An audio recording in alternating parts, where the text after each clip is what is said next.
옛날 옛날, 아주 먼 옛날에 호랑이도 추위에 떨며 굴속 깊이 몸을 숨긴다는 어느 깊은 산골 마을에 으리으리한 기와집 한 채가 자리 잡고 있었습니다. 이 집은 한양에 사시는 대감마님의 별채였는데 대감마님은 나라실이 바빠 1년에 한두 번 들를까 말까 했고 평소에는 이 집의 곳간 열쇠를 쥔 최 집사가 주인 행세를 하며 집안을 관리하고 있었습니다. 겨울바람이 매섭게 몰아치는 이 산골은 눈이 한번 내리기 시작하면 사람의 허리춤까지 쌓이는 일이 예사였고 마을 사람들은 해가 떨어지기 무섭게 아궁이에 장작을 가득 밀어넣고 뜨끈한 아랫목을 찾아 이불을 뒤집어 쓰곤 했습니다. 이 기와집 부엌에는 복순이라는 이름의 마음씨 고운 여종이 살고 있었는데 그녀는 어릴 적 부모를 여의고 이 집으로 들어와 그런 일을 도맡아 하며 자랐습니다. 복순이는 손이 트고 발이 얼어도 불평 한마디 없이 묵묵히 제 할 일을 해내는 착한 아이였으나 그녀에게는 남들에게 말 못할 보물단지가 하나 있었습니다. 그것은 바로 돌아가신 어머니가 남겨주신 두툼하고 묵직한 목화 솜이불 한 채였는데 비단으로 감싼 화려한 이불은 아니었지만 투박한 무명천 속에 솜이 꽉 차 있어 덮기만 하면 세상 시름이 다 녹아내리는 듯한 따뜻함을 주는 물건이었습니다. 복순이는 하루 종일 마당을 쓸고 찬물에 걸레를 빨아 마루를 닦느라 온몸이 꽁꽁 얼어붙어도 밤에 그 솜이불 밑으로 쏙 들어가면 금세 몸이 녹아내리는 것을 느끼며 행복해했습니다. 그녀에게 솜이불은 단순한 잠자리가 아니라 얼굴도 기억나지 않는 어머니의 품속 같았고 고된 하루를 위로해주는 유일한 친구와도 같았습니다. 최 집사는 죗감 아까운 줄 모른다며 하인들의 방에는 불을 떼지 못하게 엄포를 놓았지만 복순이는 그 솜이불 덕분에 냉골 같은 방에서도 얼어 죽지 않고 긴 겨울밤을 견뎌낼 수 있었습니다. 어느 해 겨울, 유난히 눈보라가 심하게 몰아치던 날이었는데 하늘이 뚫린 듯 펑펑 쏟아지는 눈 때문에 사방이 온통 하얗게 변해버렸습니다. 해가 뉘엿뉘엿 서산으로 넘어가고 어둠이 짙게 깔리기 시작하자 산짐승, 울음소리마저 끊긴 적막한 마을에 윙윙거리는 바람소리만 흉흉하게 들려왔습니다.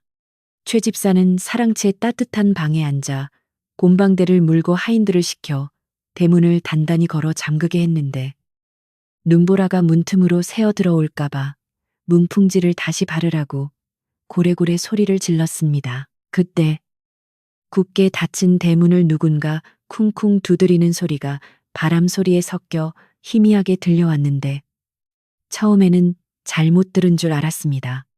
하지만 이내 이리 오너라.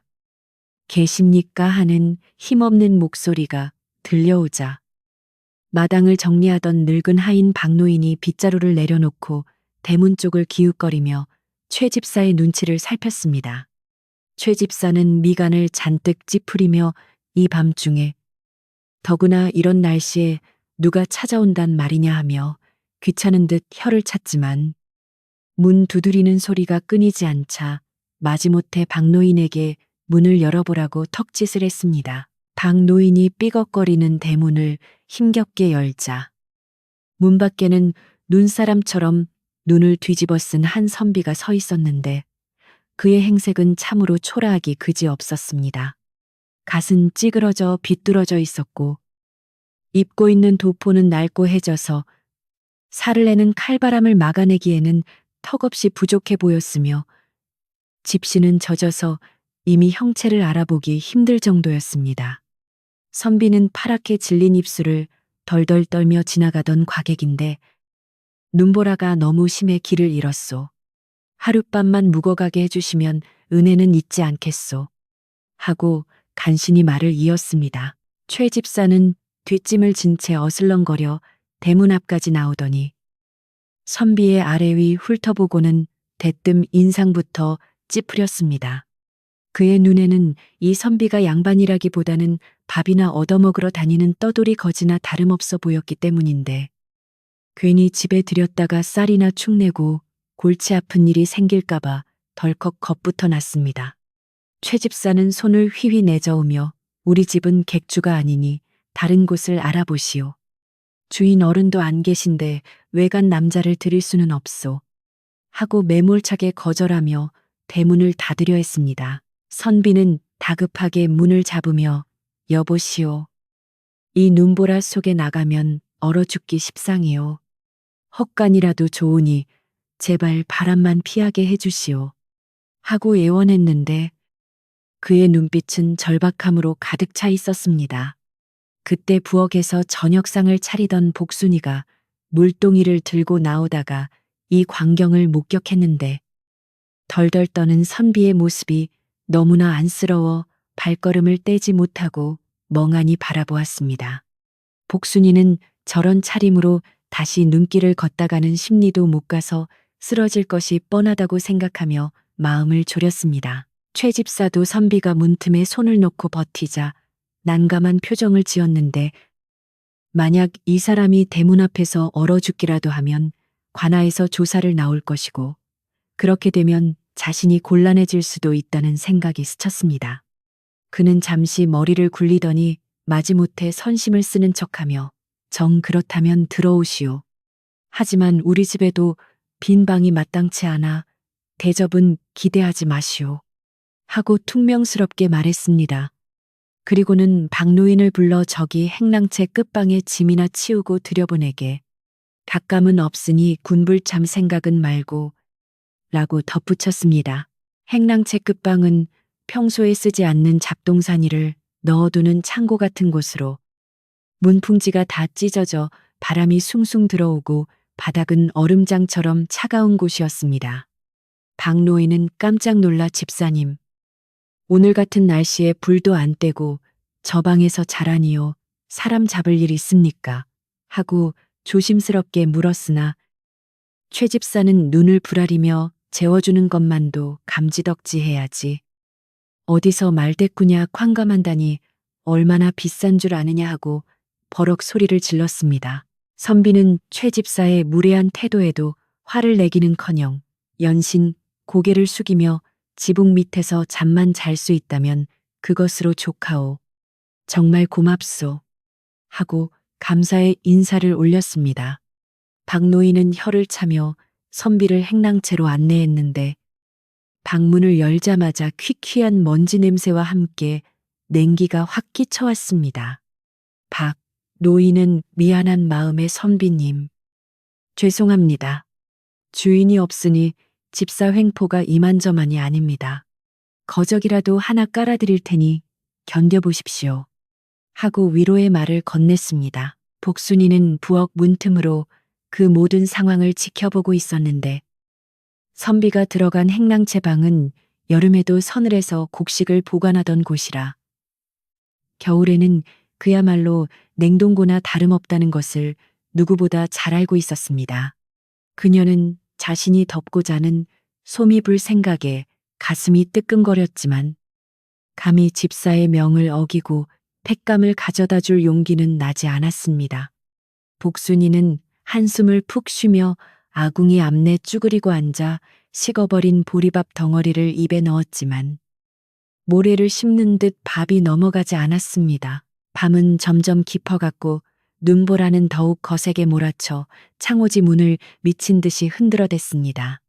기와 지붕 위로 눈 쌓이는 소리가 사각사각 들려오고 처마 밑 고드름은 칼처럼 날카롭게 얼어붙어 갔습니다.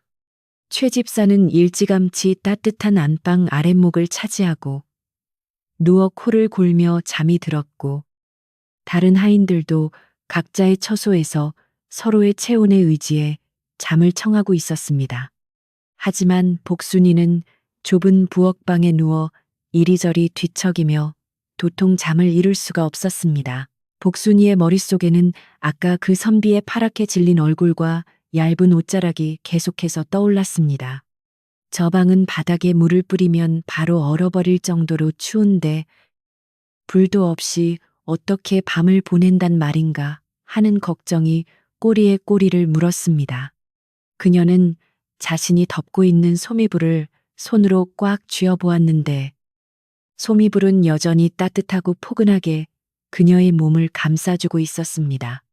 이 따뜻함이 죄스럽게 느껴질 정도로 밖의 바람 소리는 날카롭게 그녀의 귀를 파고들었습니다. 시간이 얼마나 흘렀을까?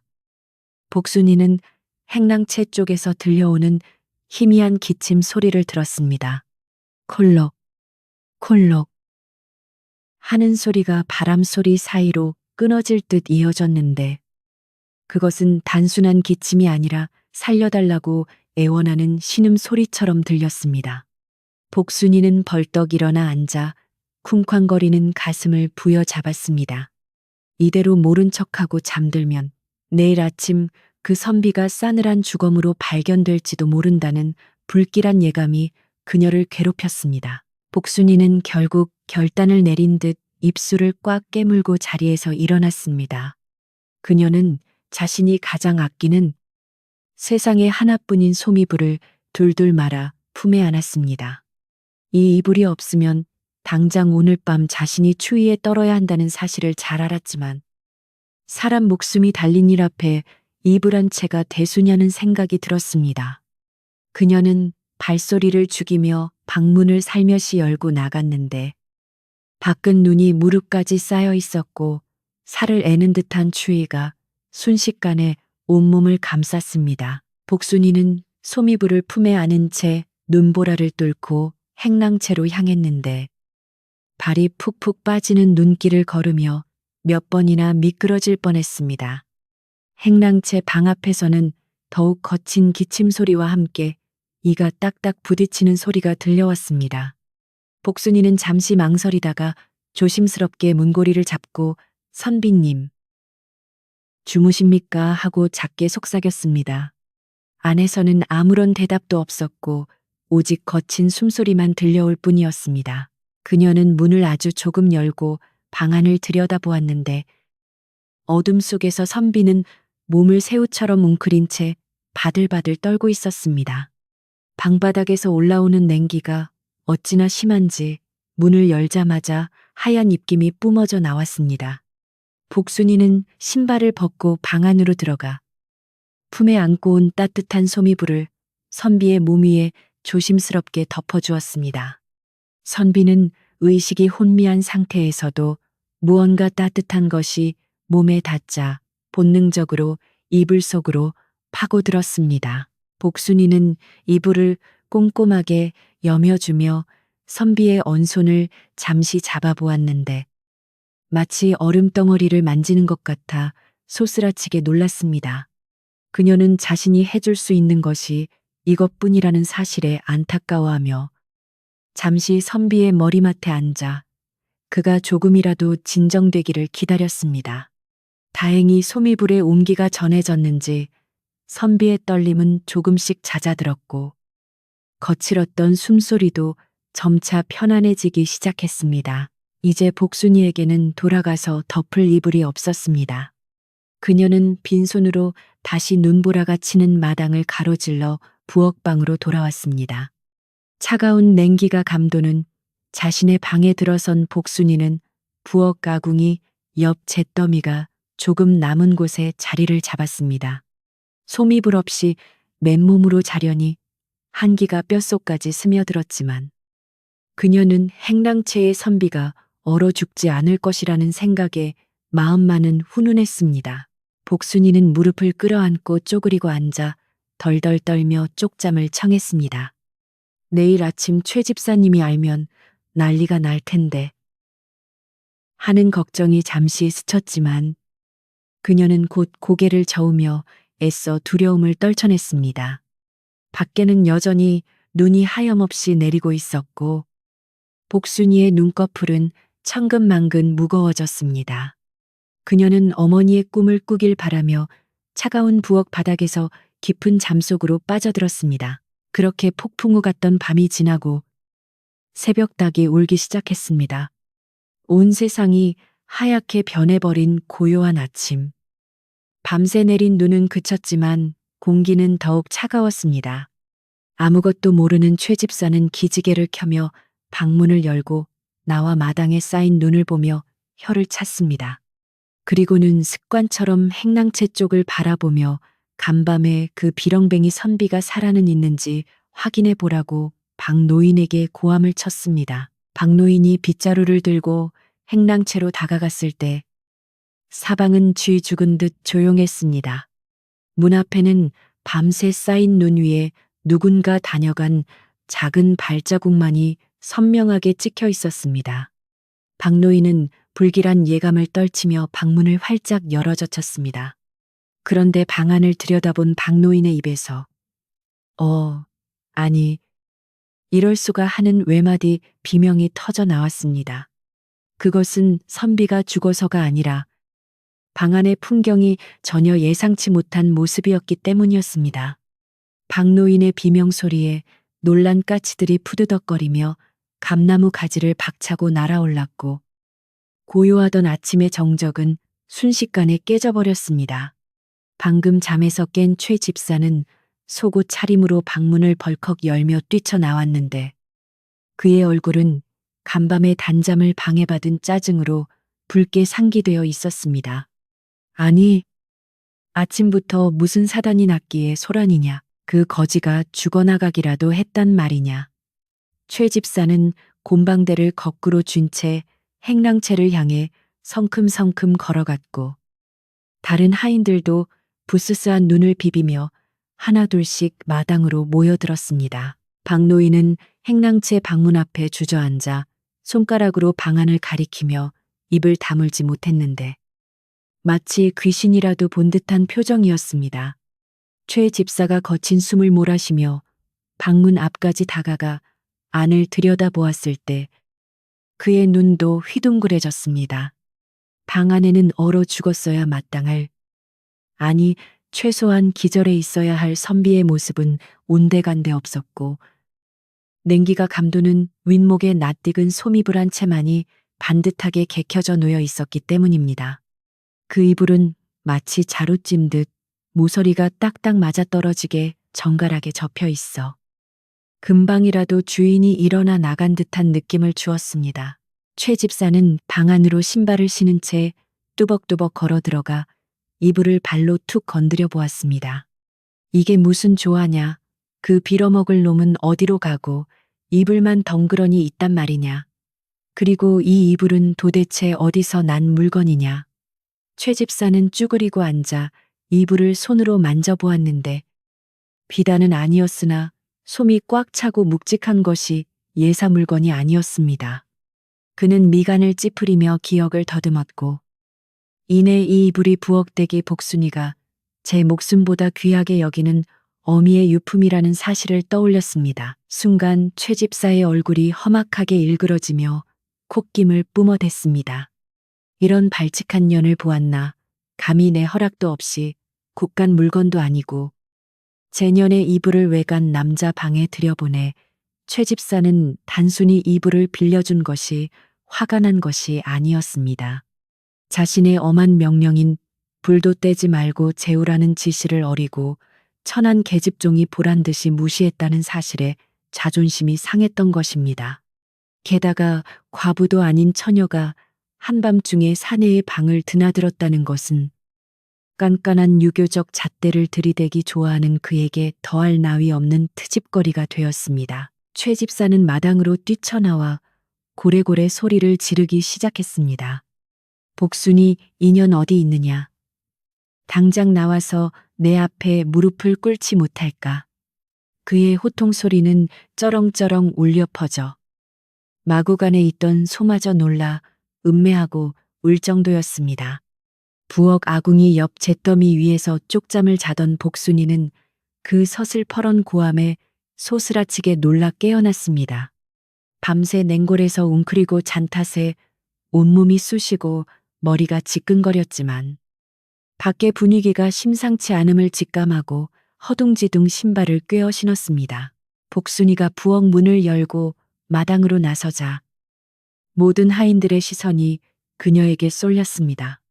마당 한가운데에는 최 집사가 씩씩거리며 서 있었고 그 옆에는 박 노인이 안절부절 못하며 최 집사의 옷자락을 잡고 말리고 있었습니다. 집사님, 고정하십시오. 아이가 마음이 여려 사람 살리자고 한 짓 아니겠습니까? 저 추운 방에서 사람 죽어나가는 꼴을 면했으니 다행이라 생각하시고 박노인의 간곡한 만류에도 최 집사는 팔을 거칠게 뿌리치며 복순이를 노려보았습니다. 네 인연 네가 간밤에 무슨 짓을 저질렀는지 알고 있느냐. 최 집사가 벼락같이 소리치자 복순이는 사시나무 떨듯 떨며 그 자리에 털썩 무릎을 꿇었습니다. 집사님, 죽을 죄를 지었습니다. 하도 날이 차고 바람이 매서워 손님이 얼어 죽을까 겁이 나서 제 이불이라도 덮어드리지 않으면 큰일이 날 것 같았습니다.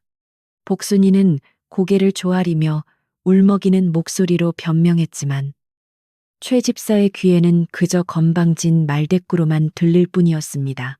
최 집사는 뒷짐을 지고 복순이 주위를 빙빙 돌며 비꼬기 시작했습니다. 허허, 아주 살림을 차렸구나. 차렸어. 주인이 없는 사이에 안방마님 행세를 하려 드느냐. 네가 무슨 권한으로 우리 집에 온 손님을 챙긴단 말이냐. 내 말이 말 같지 않더냐. 그의 말마다 도끼가 서려 있어.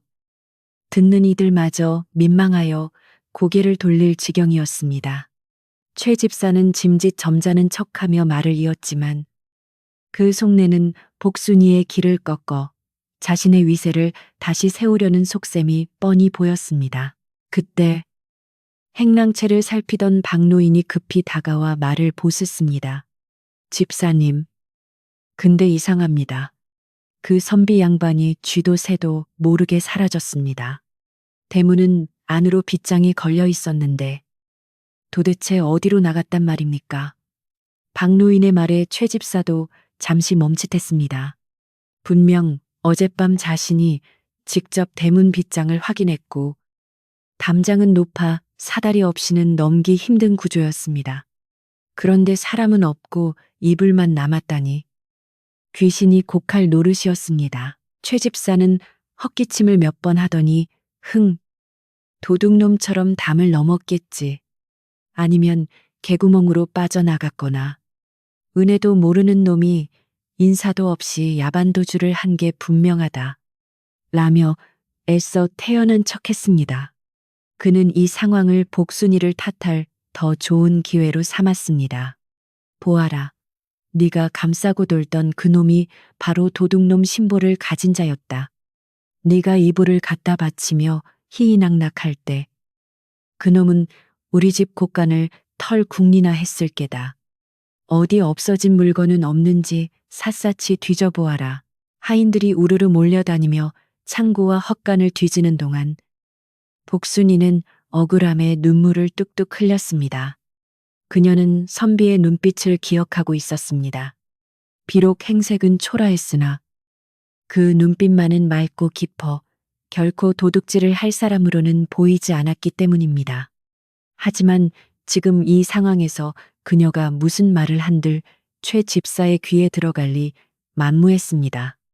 복순이는 차라리 선비가 무사히 길을 떠났기를 마음속으로 빌 뿐이었습니다. 잠시 후 곳간을 점검하던 하인들이 돌아와 고개를 저으며 보고했습니다. 집사님, 없어진 물건은 쌀 한 톨도 없습니다. 심지어 장독대 뚜껑 하나 건드린 흔적이 없습니다.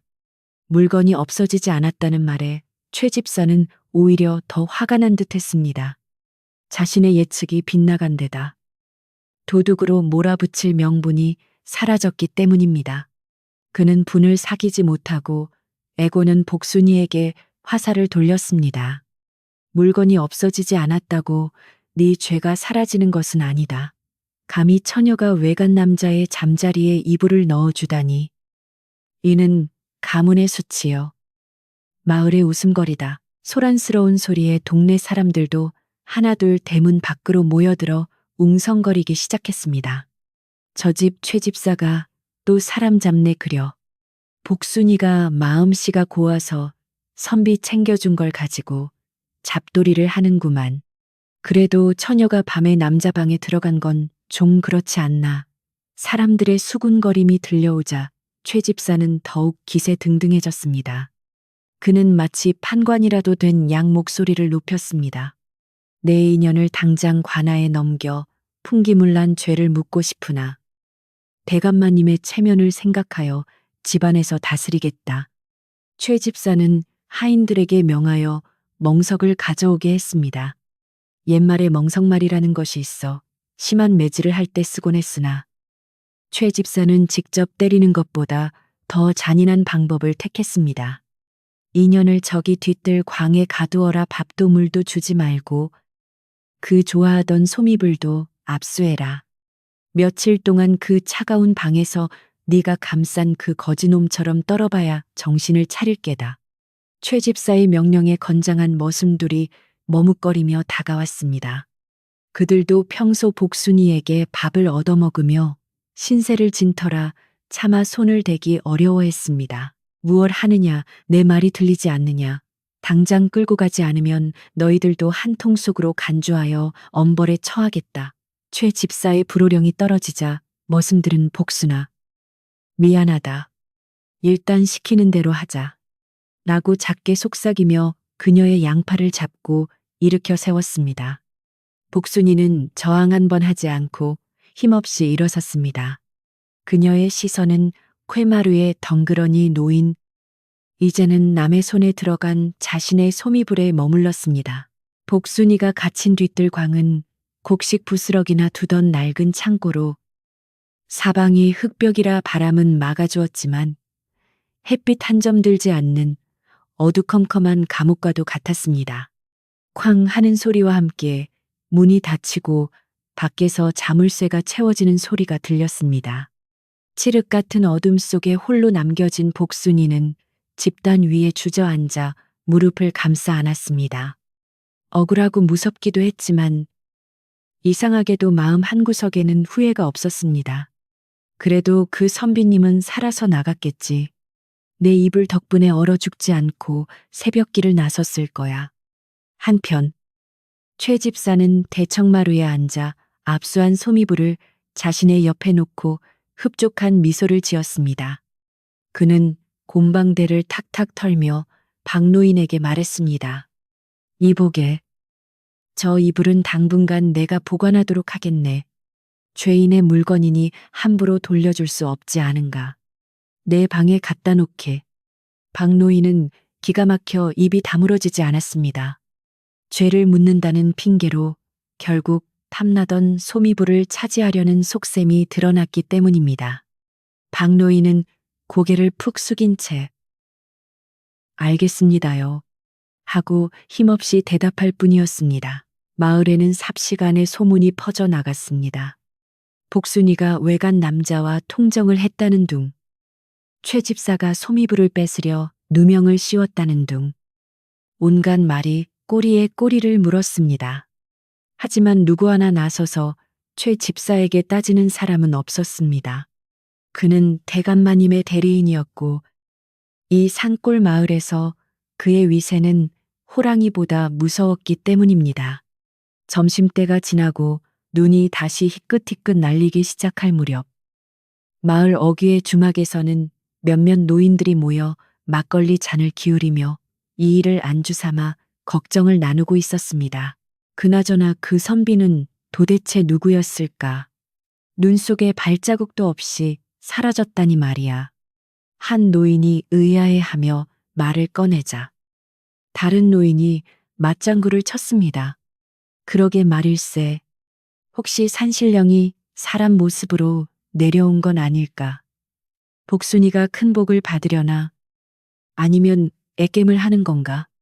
그들의 이야기가 한창 무르익을 때쯤 멀리서 땅이 울리는 듯한 소리가 희미하게 들려오기 시작했습니다. 처음에는 천둥 소리인가 싶었으나 하늘은 흐리기만 할 뿐 천둥이 칠 날씨는 아니었습니다.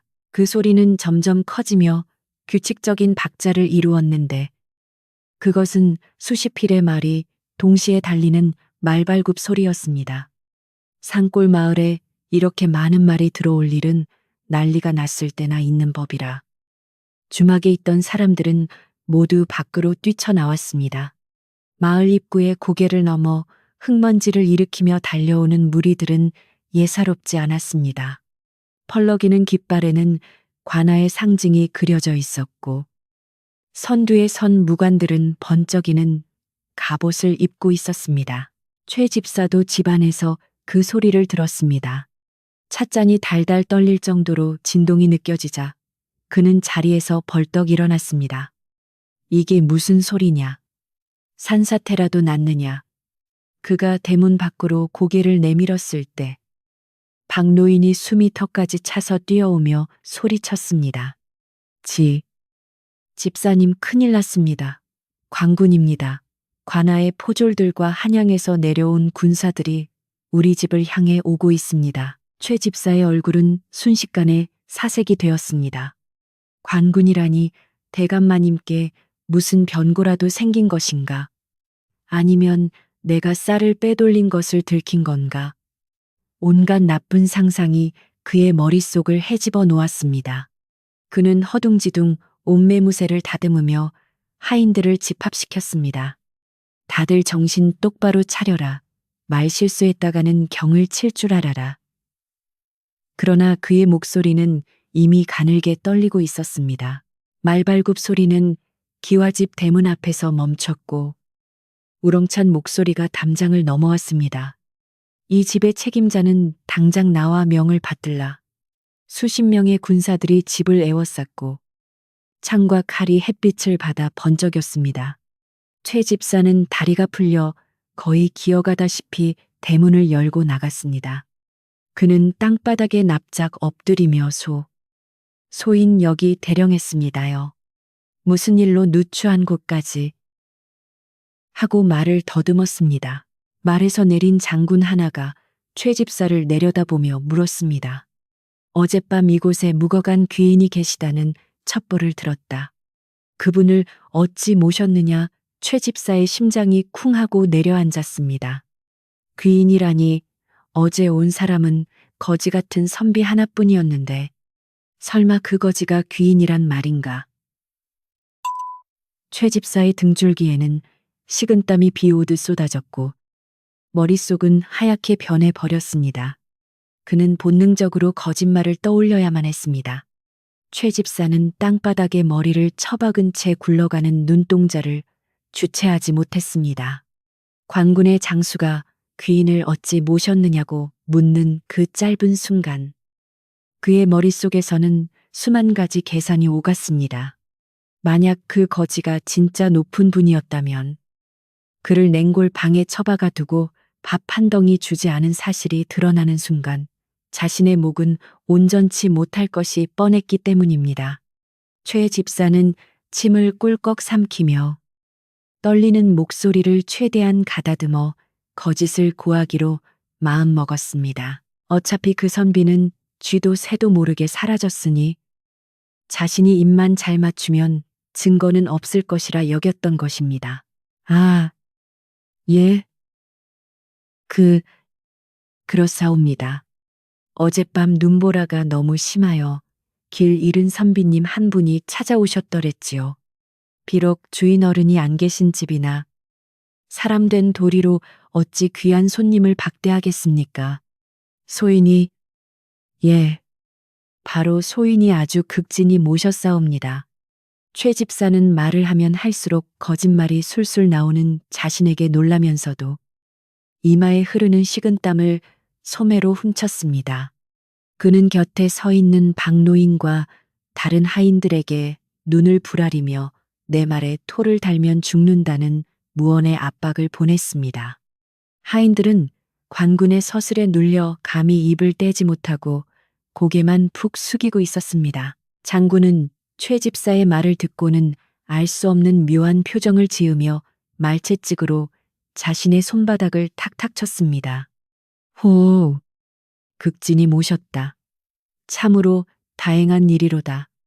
그분께서는 한양으로 가시는 길에 잠행을 나오셨던 것인데 험한 날씨에 고생을 하실까 염려되어 우리가 뒤따라 왔느니라. 장군의 말에 최 집사는 속으로 쾌재를 불렀습니다. 아이고, 조상님이 도우셨구나. 내가 잘했다고 하니 이제 상이라도 받겠구나. 그는 자신이 지어낸 거짓말이 통했다고 믿으며 이제는 어떻게든 이 상황을 자신에게 유리하게 끌고 갈 궁리를 시작했습니다. 그럼 그 귀하신 분은 지금 어디 계시느냐? 장군이 다시 묻자 최 집사는 짐짓 안타까운 표정을 지으며 대답했습니다. 아이고, 그것이 참으로 안타깝습니다. 소인이 아침 일찍 따뜻한 밥상을 차려 올리려 하였으나 선비님께서는 바쁘시다며 동이 트기도 전에 홀연히 떠나셨습니다. 아마도 급한 용무가 있으셨던 모양입니다. 최 집사는 선비가 사라진 사실을 이용해 자신의 충성심을 포장하려 했고 장군은 고개를 끄덕이며 주변을 둘러보았습니다. 떠나셨다. 하긴 그분의 성정이라면 폐를 끼치기 싫어 그러셨을 수도 있겠다. 장군은 잠시 생각에 잠기더니 갑자기 날카로운 눈빛으로 최 집사를 쏘아보았습니다. 그런데 내가 듣기로는 그분께서 이 집에서 평생 잊지 못할 따뜻함을 얻었다고 하시더구나.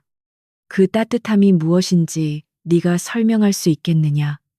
최 집사는 따뜻함이라는 말에 순간 움찔했습니다. 자신이 제공한 것은 냉기 가득한 방과 무시뿐이었는데 도대체 무슨 따뜻함을 말하는 것인지 감을 잡을 수 없었기 때문입니다. 하지만 최 집사는 이내 잔머리를 굴려 대답했습니다. 아, 예, 물론입니다. 소인이 사랑채 군부를 아주 뜨끈하게 지펴드렸지요. 아랫목이 절절 끓을 정도로 장작을 아끼지 않았습니다. 아마 그 온기를 말씀하시는 게 아니겠습니까? 그는 뻔뻔하게도 복순이가 덮어준 소미불의 온기를 자신이 지핀 군불로 둔갑시켰습니다. 어차피 방 안의 온기나 이불의 온기나 따뜻한 것은 매 한 가지니 말만 잘 둘러대면 그만이라 생각했습니다. 장군은 최 집사의 말을 듣고는 의미심장한 미소를 지으며 말에서 내렸습니다. 그래, 장작을 아끼지 않았다니 기특하구나. 내 그 방을 한번 보고 싶으니 안내하라. 최 집사는 당황하여 손을 내저었습니다. 아이고, 누추한 곳이라 장군님께서 보실 만한 곳이 못 됩니다. 게다가 지금은 청소도 제대로 되어 있지 않아. 그러나 장군은 막무가내였습니다. 어허, 귀인이 머무신 곳을 확인하는 것이 나의 임무다. 앞장서라. 최 집사는 어쩔 수 없이 장군을 안내해야 했는데 그의 발걸음은 행랑채가 아닌 번듯한 사랑채로 향했습니다. 진짜 선비가 묵었던 곳은 쓰러져가는 행랑채 창고방이었지만 그곳을 보여주었다가는 당장 거짓말이 들통날 것이 뻔했기 때문입니다. 최 집사는 사랑채 방문을 활짝 열며자 보십시오. 이곳이 바로 어제 선비님께서 묵으신 방입니다. 라고 너스레를 떨었습니다. 사랑채는 주인 대감이 올 때만 쓰는 곳이라 깨끗하고 정돈되어 있었으나 어젯밤 불을 뗀 흔적은 전혀 없었습니다. 장군은 방 안으로 들어가지 않고 문지방에 서서 방바닥에 손을 대보았습니다. 그리고는 차가운 눈초리로 최 집사를 돌아보았습니다. 어제 장작을 아끼지 않고 뗐다면서 어찌 아궁이에 재가 한 줌도 없고 방바닥은 이리도 차가우냐. 최 집사는 얼굴이 불그락 푸르락해지며 변명을 늘어놓았습니다. 아, 그것이 새벽에 문을 열어 환기를 시키느라 식은 모양입니다. 그리고 쟤는 아침 일찍 하인들이 깨끗이 치웠습니다요. 장군은 콧방귀를 뀌며 사랑채를 나와 마당을 서성거렸습니다. 그의 시선이 마당 구석구석을 훑을 때마다 최 집사는 심장이 쪼그라드는 것 같았습니다. 그러다 장군의 시선이 굳게 닫힌 뒤뜰 광 쪽으로 향하자 최 집사의 등에는 다시금 식은땀이 흘렀습니다. 저 광 안에는 지금 복순이가 갇혀 있었기 때문입니다. 만약 복순이가 발견되어 엉뚱한 소리라도 한다면 모든 것이 물거품이 될 위기였습니다. 저기 저 작은 창고는 무엇이냐? 문에 자물쇠가 채워져 있구나. 장군이 묻자 최 집사는 급히 앞을 가로막으며 말했습니다. 아, 저곳은 잡동사니를 넣어두는 곳인데 쥐가 들끓어 폐쇄한 지 오래되었습니다. 냄새가 고약하니 가까이 가지 않는 것이 좋으실 겁니다. 최 집사는 필사적으로 장군의 관심을 다른 곳으로 돌리려 애썼습니다. 장군님, 날도 추운데 안으로 드시지요. 따뜻한 차라도 한 잔 올리겠습니다. 그때였습니다. 광 안에서 덜컹하는 소리가 들려왔습니다. 복순이가 밖의 소란스러움을 듣고 무슨 일인가 싶어 문에 몸을 기대다 낸 소리였습니다. 장군의 눈썹이 꿈틀했습니다. 쥐가 들끓는다더니 저 안에 있는 것이 쥐란 말이냐. 쥐치고는 소리가 꽤 크구나. 장군은 병사들에게 턱짓을 했고 병사 2명이 창고 앞으로 다가가 자물쇠를 부수려 했습니다. 최 집사는 아니, 장군님 정말 별것 아닙니다. 괜한 수고를 하실 필요 없습니다. 라며 바짓가랑이를 잡고 늘어졌습니다. 비키지 못할까? 수상한 낌새가 있으면 확인하는 것이 법이다. 병사들이 몽둥이로 자물쇠를 내리치자 녹슨 자물쇠는 텅 하고 떨어져 나갔습니다. 삐걱거리는 소리와 함께 낡은 문이 열렸고 어둠 속에서 눈부신 빛에 눈을 찡그리는 복순이의 모습이 드러났습니다. 그녀는 헝클어진 머리에 집단이 묻은 옷을 입고 있었지만 그 눈빛만은 맑고 또렷했습니다. 병사들은 복순이를 끌어내어 마당 한가운데로 데려왔습니다. 장군은 복순이를 위아래로 훑어보더니 최 집사에게 물었습니다. 이 아이는 누구냐? 쥐가 아니라 사람이었구나. 왜 이런 곳에 가두어 두었느냐? 최 집사는 다리가 풀려 주저앉을 뻔했지만 마지막 힘을 짜내어 거짓말을 이어갔습니다. 아, 이 아이는 이 집의 종년인데 손버릇이 나쁘고 정신이 좀 온전치 못하여 사고를 칠까봐 잠시 가두어둔 것입니다.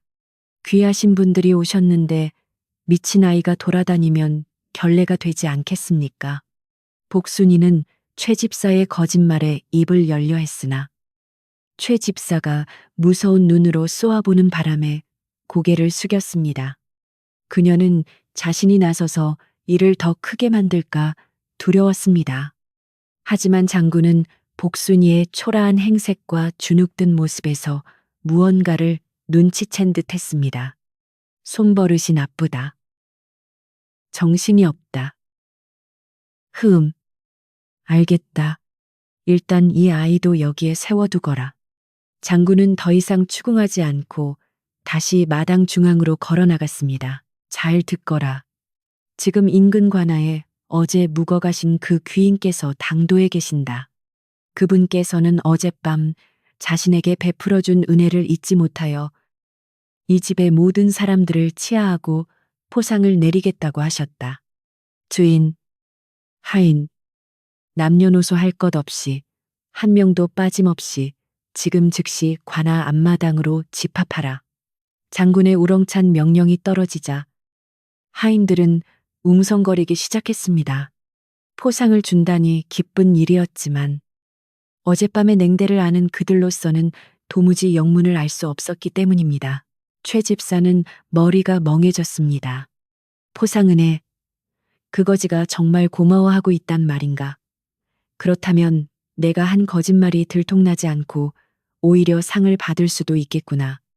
그는 헛된 희망을 품기 시작했습니다. 어쩌면 그 선비가 너무 추워서 정신이 오락가락했거나 자신이 모르는 사이에 누군가 다른 도움을 주었을 수도 있다고 생각했습니다. 하지만 불안함은 가시지 않았습니다. 그는 은근슬쩍 복순이 옆으로 다가가 귓속말로 속삭였습니다. 너 가서 입번긋이라도 하면 그날로 제삿날인 줄 알아라. 만약 높으신 분이 누가 잘해줬냐고 묻거든 무조건 이 최 집사님이 시켜서 한 일이라고 해라. 알겠느냐? 내 시키는 대로만 하면 너를 광에서 꺼내주고 밥도 배불리 먹게 해주마. 최 집사의 협박은 달콤한 회유와 섞여 복순이의 귀를 파고들었습니다. 복순이는 아무 대답도 하지 않고 입술을 꽉 깨물었습니다. 그녀는 상을 바란 것이 아니었기에 거짓을 말하고 싶지 않았지만 최 집사의 위세가 너무나 무서웠습니다. 하인들은 관군의 인소라에 줄을 지어 관하로 향했습니다. 마을 사람들도 무슨 구경거리가 났나 싶어 그 뒤를 졸졸 따라 나섰습니다. 눈 쌓인 고갯길을 넘어가는 행렬은 꽤나 길었습니다. 복순이는 맨 뒤에서 고개를 숙인 채 걸었는데 그녀의 머릿속에는 오직 잃어버린 솜이불 생각뿐이었습니다. 그 이불은 최 집사님 방에 있는데 내 유일한 보물인데 다시 찾을 수 있을까? 그녀에게는 임금님이나 포상보다 어머니의 냄새가 밴 그 이불이 더 소중했습니다. 관아 앞마당에 도착하자 이미 많은 병사들이 도열해 있었고 마당 한가운데에는 붉은 차일이 쳐져 있었습니다. 높으신 분이 앉을 자리는 비단으로 꾸며져 있었고 그 위엄은 시골 마을 사람들이 평생 한 번도 보지 못한 풍경이었습니다. 최 집사는 맨 앞줄에 서서 옷깃을 여미며 거드름을 피웠습니다. 그는 마음속으로 수상소감을 연습하며 어떻게 하면 공을 독차지할까 계산하고 있었습니다. 박노인은 복순이의 손을 슬그머니 잡으며 작은 목소리로 위로했습니다. 복순아, 너무 겁먹지 마라. 하늘이 보고 있는데 설마 억울한 일이야 당하겠느냐. 복순이는 박노인의 거친 손길에 잠시나마 위안을 얻었습니다. 차가운 바람이 불어왔지만 잡은 손의 온기는 따뜻했습니다. 그녀는 문득 어젯밤 선비의 손을 잡았을 때의 그 얼음장 같던 차가움을 떠올렸습니다. 그리고 그 손이 솜이 불 속에서 서서히 따뜻해지던 그 느낌도 생생하게 기억났습니다. 드디어 관아의 문이 열리고 화려한 복장을 한 내관이 걸어 나왔습니다. 어명이오 모두 무릎을 꿇고 주상 전하를 맞이하라. 어명이라는 말에 마당에 있던 모든 사람들은 숨이 찼는 듯 했습니다. 전하, 임금님, 마을 사람들은 혼비백산하여 땅바닥에 납작 엎드렸습니다. 최 집사는 너무 놀라 하마터면 기절할 뻔했습니다. 어젯밤 그 거지가 임금님이었다니 이것은 상상조차 하지 못한 일이었습니다. 그의 몸은 사시나무 떨듯 걷잡을 수 없이 떨리기 시작했습니다. 북소리가 둥둥 울리고 병사들의 호의 속에 용포를 입은 왕이 천천히 걸어 나왔습니다. 금실로 수놓아진 붉은 용포는 눈부시게 빛났고 왕의 얼굴에는 인자하면서도 범접할 수 없는 위엄이 서려 있었습니다. 왕은 자리에 앉지 않고 마당에 엎드린 사람들 앞을 천천히 걸어 다녔습니다. 그리고 최 집사 앞에 멈춰 섰습니다. 왕의 가죽신이 최 집사의 코앞에 보이자 최 집사는 땅속으로 꺼지고 싶은 심정이었습니다. 고개를 들어 나를 보라. 왕의 목소리는 낮고 부드러웠으나 그 속에는 거역할 수 없는 힘이 실려 있었습니다. 최 집사는 덜덜 떨며 간신히 고개를 들었습니다. 왕의 얼굴을 본 순간 그는 숨이 턱 막혔습니다. 깨끗하게 씻고 용포를 입었지만 그 얼굴은 분명 어젯밤 눈보라 속에서 덜덜 떨며 하룻밤을 청하던 바로 그 선비였습니다. 왕은 최 집사를 보며 옅은 미소를 지었는데 그 미소는 칭찬인지 비웃음인지 알 수 없었습니다. 집사라 하였느냐. 어젯밤 네 덕분에 아주 잊지 못할 밤을 보냈다. 왕의 이 한마디에 최 집사는 희망과 절망 사이를 오가는 줄타기를 시작했습니다. 내 덕분이라는 말이 칭찬일까? 아니면 비꼬는 것일까? 최 집사는 바짝 마른 입술을 달싹이며 황공하옵니다. 전하, 소인은 그저 하고 말을 잇지 못했습니다. 왕은 시선을 돌려 엎드려 있는 하인들을 하나하나 훑어보았습니다. 그리고 맨 뒷줄에 엎드려 있는 작고 왜소한 어깨를 발견했습니다. 왕은 천천히 걸음을 옮겨 복순이 쪽으로 다가갔습니다. 복순이는 땅만 보고 있었기에 왕이 다가오는 줄도 몰랐습니다. 왕은 복순이 앞에 서서 곁에 있던 내관에게 눈짓을 했습니다. 내관이 비단 보자기로 싼 무언가를 들고 나왔습니다. 그것은 겉보기에는 평범한 보찜 같았으나 왕에게는 천금보다 귀한 물건이었습니다. 왕은 엎드려 있는 사람들 모두에게 들릴 만큼 큰 소리로 말했습니다. 과인이 어제 추위와 배고픔에 지쳐 죽음의 문턱을 오갈 때 나를 살린 것은 화려한 비단 이불도 아니요 뜨거운 군불도 아니었다. 왕의 말에 최 집사의 심장은 쿵하고 내려앉았습니다. 화려한 비단 이불도 군불도 아니라면 남은 것은 하나뿐이었습니다. 최 집사는 설마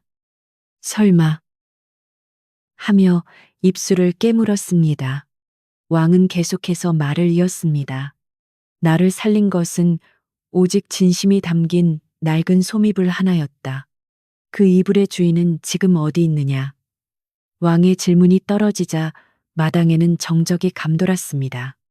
최 집사는 눈알을 굴리며 어떻게든 자신이 나설 타이밍을 노렸지만 입이 떨어지지 않았습니다. 복순이는 솜이불이라는 말에 고개를 번쩍 들 뻔했습니다.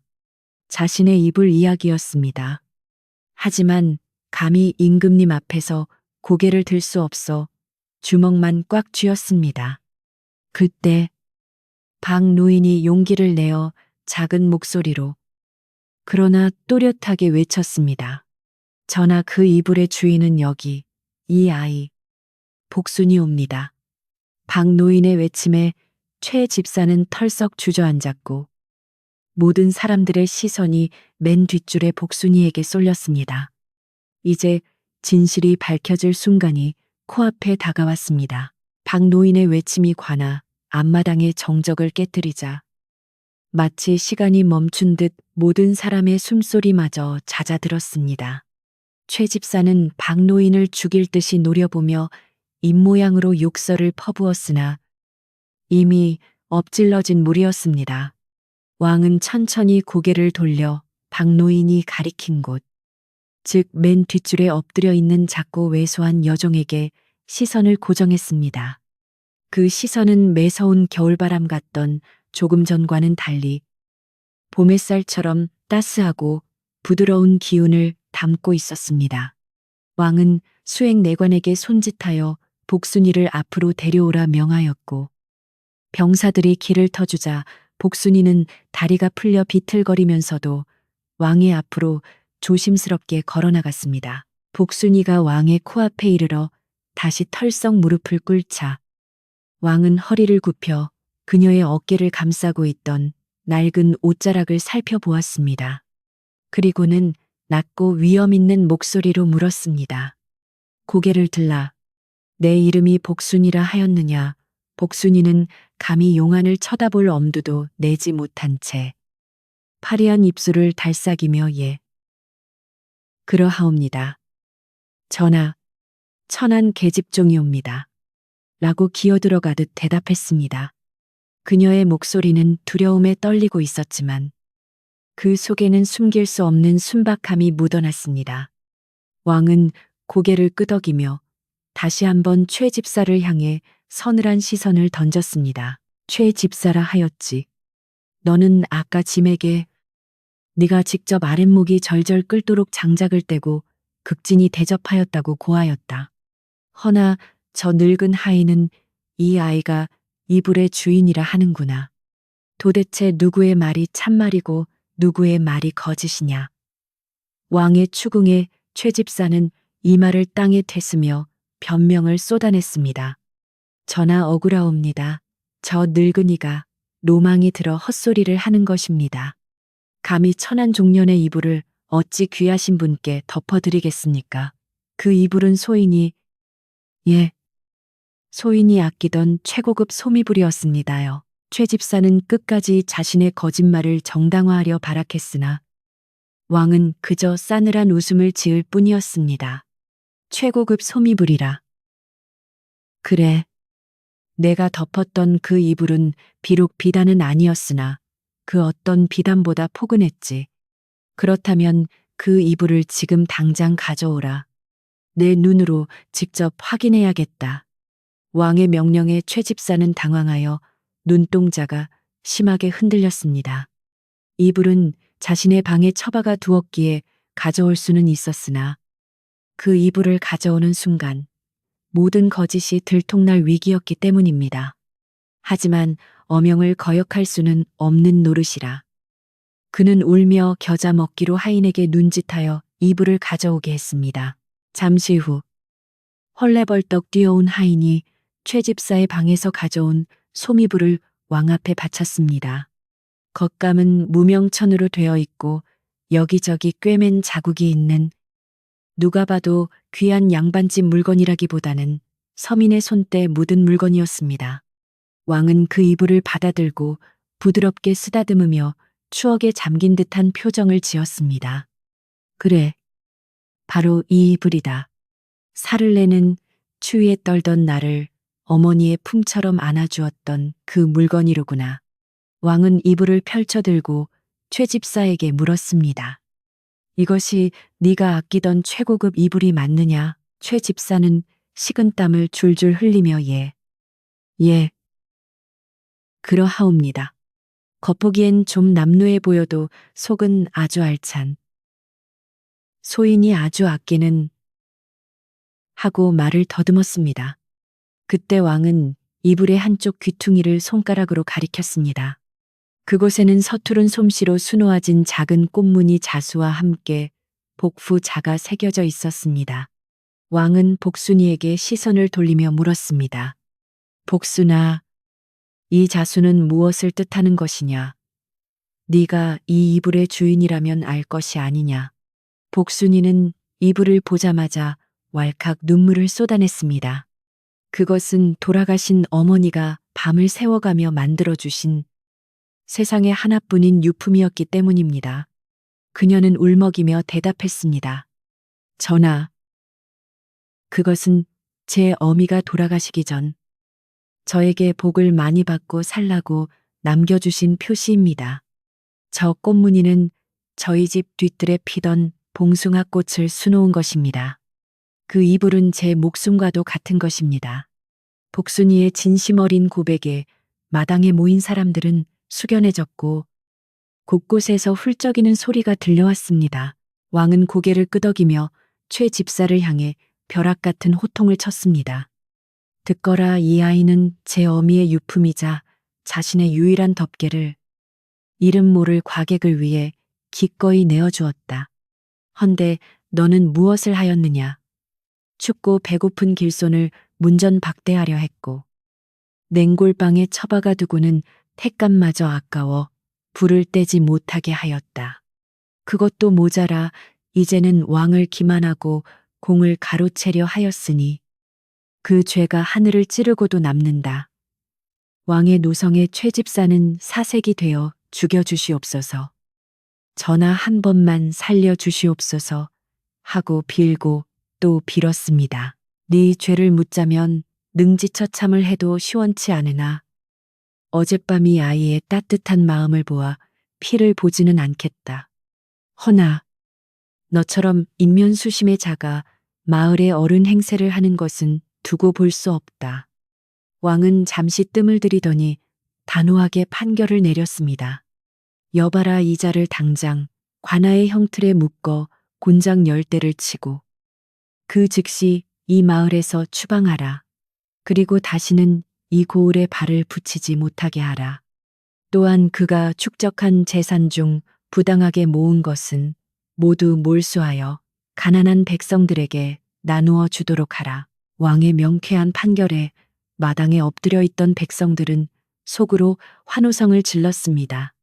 평소 최 집사의 횡포에 시달리던 그들에게는 10년 묵은 체증이 내려가는 듯한 순간이었습니다.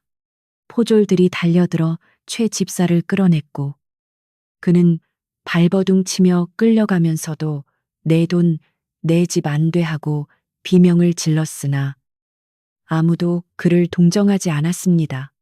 곤장 소리와 함께 최 집사의 비명 소리가 멀어지자 관아 마당에는 다시 평화로운 기운이 감돌기 시작했습니다. 왕은 자리에서 일어나 직접 복순이에게 다가가 소미불을 덮어주었습니다. 복순아, 너의 이 이불이 나를 살렸고 너의 그 고운 마음씨가 나를 감동케 하였다. 내 너에게 큰 상을 내리고 싶으나 재물은 자칫 화를 부를 수 있으니 네가 평생 걱정 없이 살 수 있도록 해주겠다. 왕은 내관에게 명하여 미리 준비한 문서를 가져오게 했습니다. 그것은 최 집사가 관리하던 대감마님의 별채 중 가장 양지 바르고 따뜻한 행랑채를 복순이의 소유로 하고 평생 먹을 쌀과 객감을 관하에서 지급하라는 교지였습니다. 대감마님께는 왕이 따로 서신을 보내 양해를 구하고 더 큰 벼슬을 내리기로 하였으니 문제가 될 리 없었습니다. 그리고 오늘 과인이 이곳에 온 것을 기념하여 마을 잔치를 열도록 하라. 최 집사가 백성들에게서 뺏어 모아둔 곡식과 고기를 모두 풀어 이 마을 사람 누구나 배불리 먹고 마실 수 있게 하라. 왕의 명령이 떨어지자 엎드려 있던 사람들은 일제히 일어나 전하 만세 만세를 외치며 기쁨의 눈물을 흘렸습니다. 갑작스러운 축제 분위기의 관아 마당은 순식간에 왁자지껄한 잔칫집으로 변했습니다. 동네 아낙네들은 소매를 걷어붙이고 부엌으로 달려가 솥을 걸고 불을 지폈습니다. 창고에서 나온 쌀가마니가 뜯기고 쇠고기와 돼지고기가 듬성듬성 썰려 국솥에 들어갔습니다. 고소한 기름 냄새와 구수한 밥 냄새가 온 마을에 퍼져나가자 그 냄새만으로도 사람들의 줄인 배가 채워지는 듯 했습니다. 평소 최 집사의 눈치를 보느라 기 한 번 펴지 못했던 하인들도 이날만큼은 신이 나서 장작을 패고 물을 길어 날랐습니다. 박노인도 덩실덩실 춤을 추며 세상에 이런 날이 올 줄 누가 알았겠나 하며 기뻐했습니다. 해가 뉘엿뉘엿 넘어가고 어스름이 깔리기 시작할 무렵 관아 마당에는 거대한 모닥불이 피어올랐습니다. 왕은 높은 자리에 앉지 않고 멍석을 깐 마당 한가운데 내려와 마을 어르신들과 함께 술잔을 기울였습니다. 복순이는 왕의 바로 옆자리에 앉게 되었는데 처음에는 황송하여 몸 둘 바를 몰랐으나 왕이 직접 고기를 집어주며 많이 먹거라. 이것이 다 내 덕분이다. 라고 다정하게 말하자 긴장이 조금씩 풀렸습니다. 복순이는 김이 모락모락 나는 하얀 쌀밥에 고깃국을 한 숟가락 가득 떠서 입에 넣었습니다. 따뜻하고 기름진 국물이 목을 타고 넘어가자 지난밤의 추위와 고생이 눈 녹듯 사라지는 것 같았습니다. 그녀는 오물오물 밥을 씹으며 곁에 놓인 자신의 소미불을 슬며시 쓰다듬었습니다. 되찾은 이불은 여전히 낡았지만 이제는 그 어떤 비단 이불보다도 빛나 보였습니다. 마을 사람들도 복순이에게 다가와 복순아, 네가 우리 마을의 복덩이다. 라며 칭찬을 아끼지 않았습니다. 잔치는 밤늦도록 이어졌습니다. 풍물패가 징과 꽹과리를 울리며 흥을 돋우었고 사람들은 모닥불 주위를 돌며 강강술래를 하듯 춤을 추었습니다. 왕도 그 모습을 흐뭇하게 바라보며 백성들의 웃음소리가 바로 나라의 근본임을 다시 한번 마음에 새겼습니다. 최 집사가 사라진 자리는 비었지만 그 빈자리는 사람들의 따뜻한 정과 웃음으로 가득 채워졌습니다. 차가운 바람이 불어도 더 이상 춥게 느껴지지 않는 마음과 마음이 이어진 밤이었습니다. 밤이 깊어지자 왕은 내일의 일정을 위해 잠자리에 들 준비를 했습니다. 왕은 복순이를 불러 조용히 말했습니다. 복순아, 너는 오늘 밤 어디서 자겠느냐? 복순이는 수줍게 웃으며 대답했습니다. 저는 제가 살던 부엌방이 편합니다. 하지만 오늘은 전하께서 주신 새 집에서 제 소미불을 덮고 세상에서 가장 편안하게 자보려 합니다. 왕은 고개를 끄덕이며 그래. 그것이 좋겠구나. 부디 따뜻한 꿈을 꾸거라. 하고 작별 인사를 건넸습니다. 복순이는 잔치 음식을 한 바구니 싸들고 자신의 소미불을 품에 꼭 안은 채 집으로 향했습니다. 눈 덮인 밤길을 걸어가는 그녀의 발걸음은 깃털처럼 가벼웠습니다. 하늘에는 별이 총총히 박혀 있었고 달빛은 그녀의 앞길을 환하게 비추어 주었습니다. 집으로 돌아온 복순이는 이제 자신의 것이 된 행랑채 방으로 들어갔습니다. 그곳은 이미 박노인과 다른 하인들이 아궁이에 불을 잔뜩 떼놓아 훈훈한 기운이 가득했습니다. 방바닥은 뜨끈뜨끈했고 창호지 문 사이로 은은한 달빛이 스며들었습니다. 복순이는 방 한가운데에 자신의 소미불을 쫙 펴고 누웠습니다. 등은 따뜻하고 위는 포근하니 여기가 천국인가 싶었습니다. 그녀는 이불 속에서 꼼지락거리며 생각했습니다. 어머니, 보고 계시지요. 어머니가 남겨주신 이불 덕분에 임금님도 살리고 저도 이렇게 복을 받았습니다. 복순이의 얼굴에는 행복한 미소가 번졌습니다. 밖에서는 여전히 사람들의 웃음소리가 희미하게 들려왔지만 복순이에게는 자장가처럼 들렸습니다. 긴장과 피로가 한꺼번에 몰려오며 눈꺼풀이 무거워졌습니다. 이제 더 이상 추위에 떨 걱정도, 쫓겨날 걱정도, 배고플 걱정도 없었습니다. 모든 것이 제자리를 찾았고 나쁜 기운은 물러갔으며 집안에는 다시 평온이 찾아왔습니다. 이것이 바로 사람 사는 집의 온기였습니다. 한편 마을에서 쫓겨난 최 집사는 찢어진 옷을 입고 절뚝거리며 눈 덮인 산길을 넘고 있었습니다. 뒤에서 들려오는 잔치 소리가 그의 귓가를 때릴 때마다 후회와 원망이 교차했지만 그를 받아줄 곳은 이제 어디에도 없었습니다. 차가운 밤바람만이 그의 유일한 벗이 되어 밍밍거릴 뿐이었습니다. 인과응보라 했던가. 남에게 베풀지 못한 자가 겪어야 할 당연한 추위였습니다. 마을은 이제 서서히 잠들 준비를 하고 있었습니다. 왕의 행차 덕분에 넉넉해진 백감으로 집집마다 굴뚝에서는 하얀 연기가 피어올랐습니다. 그 연기는 밤하늘로 올라가 흩어지며 이 마을에 오래도록 머물 따뜻한 전설이 되었습니다. 복순이의 집 굴뚝에서도 몽글몽글 연기가 피어오르고 있었고 그 방 안에서는 복순이가 소미불을 꼭 끌어안고 깊은 잠에 빠져들었습니다. 왕의 행렬이 떠나는 날 아침, 마을 어귀에는 전날 밤의 흥겨움과는 다른 차분하고 엄숙한 공기가 감돌았습니다. 눈 쌓인 길 위로 길게 늘어선 병사들의 모습은 장관이었고 마을 사람들은 길가에 나와 허리를 굽혀 왕을 배웅했습니다. 왕은 가마에 오르기 전 멀리서 자신을 바라보고 있는 복순이 쪽을 향해 짧게 고개를 끄덕여 마지막 인사를 건넸습니다. 복순이는 그 인사가 무엇을 의미하는지 알기에 말없이 눈시울을 붉히며 깊이 고개를 숙였습니다. 왕의 행렬이 고개를 넘어 완전히 사라질 때까지 마을 사람들은 그 자리를 떠나지 않고 손을 흔들었습니다. 그것은 단순한 왕에 대한 예우가 아니라 얼어붙은 마을에 따뜻한 봄 기운을 가져다 준 귀인에 대한 진심 어린 감사였습니다. 왕이 떠나고 난 뒤 기와집의 풍경은 예전과는 완전히 달라졌습니다. 호랑이 같던 최 집사가 사라지자 집안에는 온화한 기운이 돌기 시작했고 하인들의 얼굴에는 웃음꽃이 피었습니다.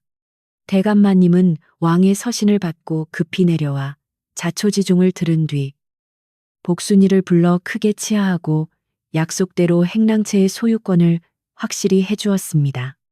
또한 박노인을 집안의 어른으로 대우하여 곳간 열쇠를 맡기고 집안의 대소사를 논의하게 했습니다. 박노인은 내가 이 나이에 무슨 이라며 손사래를 쳤지만 공정하고 인자한 성품 덕분에 하인들은 모두 그를 믿고 따랐습니다. 이제 더 이상 춥고 배고픈 서름은 이 집에 존재하지 않게 되었습니다. 복순이는 신분이 달라지고 집과 재물을 얻었지만 그녀의 생활은 크게 달라지지 않았습니다. 여전히 아침 일찍 일어나 마당을 쓸고 부엌에 나가 밥을 지으며 하인들과 어울렸습니다. 박노인이 이제 너는 안방마님이나 다름없으니 사온일은 아랫사람들에게 맡겨라 라고 권유했지만 복순이는 고개를 저으며 미소 지었습니다. 어르신, 저는 일하는 게 편합니다. 그리고 제가 따뜻한 밥을 지어 함께 나눠 먹을 때가 가장 행복합니다. 그녀는 자신에게 주어진 재물을 혼자 쓰지 않고 마을의 가난한 이웃이나 지나가는 과객들을 위해 썼습니다. 복순이의 행랑채 문은 언제나 열려 있었고 굴뚝에서는 사시사철 구수한 밥 짓는 냄새가 끊이지 않았습니다. 소문은 발 없는 말이 되어 천리를 간다더니 복순이의 임금님을 살린 소미불 이야기는 인근 고을을 넘어 한양 바다까지 퍼져나갔습니다. 호기심 많은 사람들이 그 이불을 한번 보겠다고 마을을 찾아오기도 했고 어떤 부유한 상인들은 거금을 줄 테니 그 이불을 팔라고 제안하기도 했습니다. 이보시오. 그 이불은 왕의 용체가 닿았던 물건이니 부르는 게 값이오. 내 기와집 두 채 값을 쳐주리다. 상인들이 돈보따리를 풀어놓으며 유혹했지만 복순이는 단호하게 거절했습니다. 이 이불은 제 어미의 정성이고 가난한 이들의 추위를 막아줄 덮개일 뿐입니다. 돈으로 사고 팔 수 있는 물건이 아닙니다. 복순이는 낮에는 볕이 잘 드는 마루에 이불을 널어 보송보송하게 말리고 밤이면 깨끗한 천으로 감싸 소중히 보관했습니다. 하지만 눈보라가 치는 날이나 몹시 추운 날이면 그녀는 어김없이 그 이불을 꺼내어 사랑채에 묵어가는 길손들에게 덮어주었습니다. 귀한 이불을 저 같은 놈이 덮어도 됩니까? 하고 손님들이 놀라서 물으면 복순이는 빙그레 웃으며 대답했습니다. 이불은 사람을 가리지 않습니다. 임금님이 덮으시건 나그네가 덮으시건 그저 따뜻하면 그만이지요. 그 말을 들은 사람들은 이불의 온기보다 복순이의 마음에 더 큰 감동을 받고 돌아갔습니다. 그렇게 소미불은 단순히 오래된 물건이 아니라 사람의 마음을 녹이는 전설이 되어갔습니다. 겨울이 가고 봄이 오자 마을의 풍경도 소미불의 수놓인 꽃무늬처럼 화사하게 피어났습니다.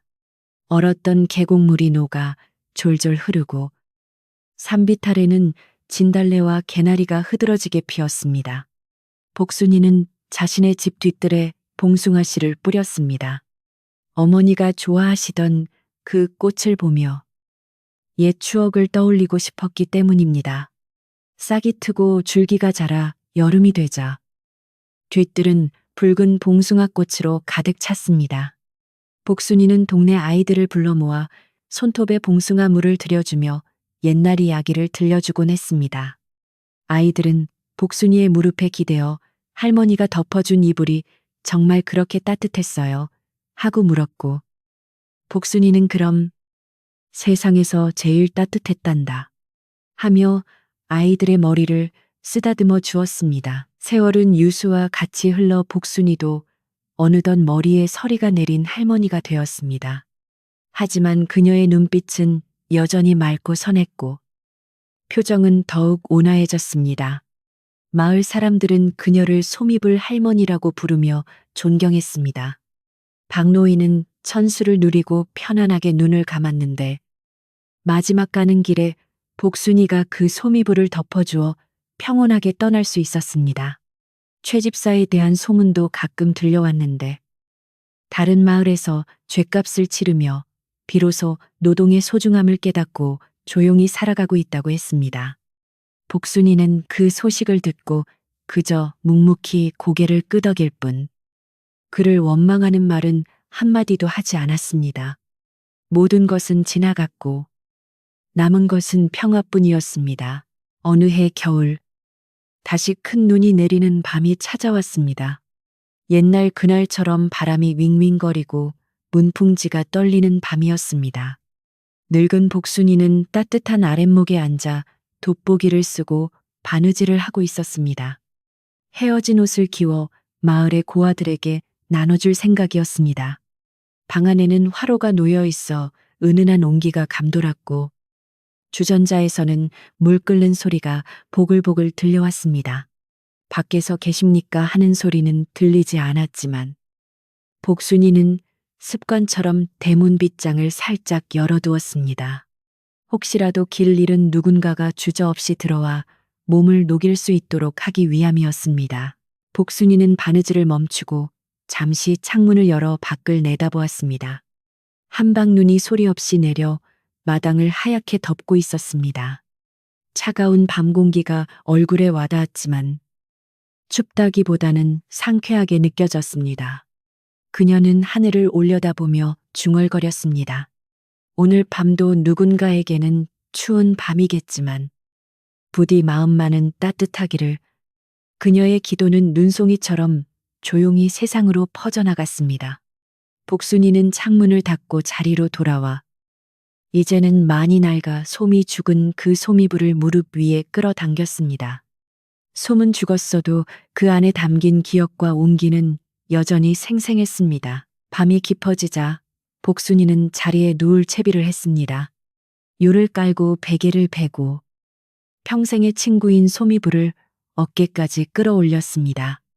이불에서 나는 특유의 묵은 솜 냄새와 햇볕 냄새가 마음을 편안하게 해주었습니다. 눈을 감자 옛날 눈보라치던 밤, 떨고 있던 선비의 손을 잡아주던 순간이 떠올랐습니다. 그리고 그 선비가 왕이 되어 다시 나타났던 날, 마을 잔치의 왁자지껄한 소리, 고기 국밥의 구수한 맛, 사람들의 웃음소리가 주마등처럼 스쳐 지나갔습니다. 그 모든 기억들이 하나하나 따뜻한 불씨가 되어 그녀의 가슴속을 데워주었습니다. 방 안은 고요했고 들리는 것은 오직 규칙적인 복순이의 숨소리와 타닥타닥 타들어가는 화로의 숫소리뿐이었습니다. 밖에는 눈이 온 세상을 덮어 모든 소음을 잠재우고 있었습니다. 복순이의 몸은 따뜻한 바닥과 포근한 이불 사이에서 나른하게 풀어졌습니다. 손끝에서 발끝까지 긴장이 풀리고 편안함만이 남았습니다. 그녀는 더 이상 바랄 것이 없는 충만한 행복 속에서 서서히 꿈나라로 빠져들었습니다. 꿈속에서 그녀는 어머니를 만날지도 모르고 다시 젊은 시절로 돌아가 씩씩하게 마당을 쓸고 있을지도 모릅니다. 무엇이든 좋았습니다. 이 평온한 잠이 그녀에게는 최고의 상이자 축복이었기 때문입니다. 이야기는 여기서 끝이 납니다. 사르르는 추위 속에서도 타인을 먼저 생각했던 복순이의 마음은 차가운 눈보라를 녹이고 얼어붙은 사람들의 마음까지 녹였습니다. 우리가 덮고 있는 이 이불도 복순이의 솜이 불처럼 여러분을 따뜻하게 안아줄 것입니다. 세상이 아무리 춥고 험해도 어딘가에는 반드시 따뜻한 온기가 기다리고 있다는 것을 잊지 마십시오. 오늘 하루 고단했던 여러분의 몸과 마음도 이 이야기 속의 온기로 편안하게 채워지기를 바랍니다. 밖에는 바람이 불지라도 여러분이 계신 그 자리는 세상에서 가장 안전하고 따뜻한 곳입니다. 복순이가 아랫목에서 곤히 잠든 것처럼 이제 여러분도 무거운 짐을 내려놓고 깊은 휴식을 취할 시간입니다. 이불의 포근한 감촉을 느끼며 천천히, 아주 천천히 눈을 감아보세요. 따뜻한 기운이 온몸을 감싸고 편안한 잠이 소리 없이 찾아올 것입니다.